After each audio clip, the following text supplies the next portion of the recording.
கள்ளக்குறிச்சி மாவட்டம் சங்கராபுரம் அருகே உள்ள அத்தியூர் கிராமத்தில் செவ்வாய்க்கிழமை தோறும் வார சந்தை நடைபெறுவது வழக்கம். இங்கு பொங்கல், தீபாவளி, ரம்ஜான், பக்ரீத் உள்ளிட்ட பண்டிகை காலங்களில் ஆடு விற்பனை அமோகமாக நடைபெறும். மேலும் பண்டிகை நாட்களில் கள்ளக்குறிச்சி மட்டுமின்றி விழுப்புரம், திருவண்ணாமலை, சேலம், கடலூர் உள்ளிட்ட வெளி மாவட்டங்களைச் சேர்ந்த கால்நடை விற்பனையாளர்கள், வியாபாரிகளும் வருவது வழக்கம். இந்த நிலையில் தீபாவளி பண்டிகையை முன்னிட்டு இன்று நடந்த வாரச்சந்தையில் ஏராளமான செம்மறி ஆடுகள், வெள்ளாடுகள் விற்பனைக்கு வந்தனர்.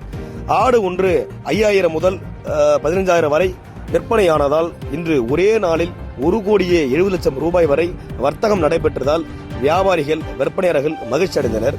மேலும் அத்தியூர் வாரச்சந்தை நடைபெறுவதற்கான போதிய இடவசதி இல்லாததால் ஆட்டு வியாபாரிகள் சங்கராபுரம் திருக்கோளூர் செல்லும் சாலையிலே வாரச்சந்தை நடைபெற்றதால் போக்குவரத்து பாதிப்புக்கு உள்ளாகி ஆட்டு வியாபாரிகளும் கடும் சிரமம் அடைந்து வருகின்றனர் என்பது குறிப்பிடத்தக்கது.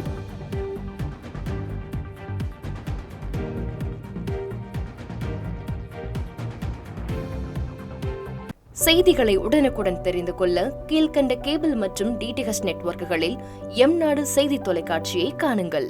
பாதகம் செய்பவரை கண்டால் நாம் பயம் கொள்ளலாகாது பாப்பா. மோதி மிதித்துவிடு பாப்பா, அவர் முகத்தில் உமிழ்ந்துவிடு பாப்பா.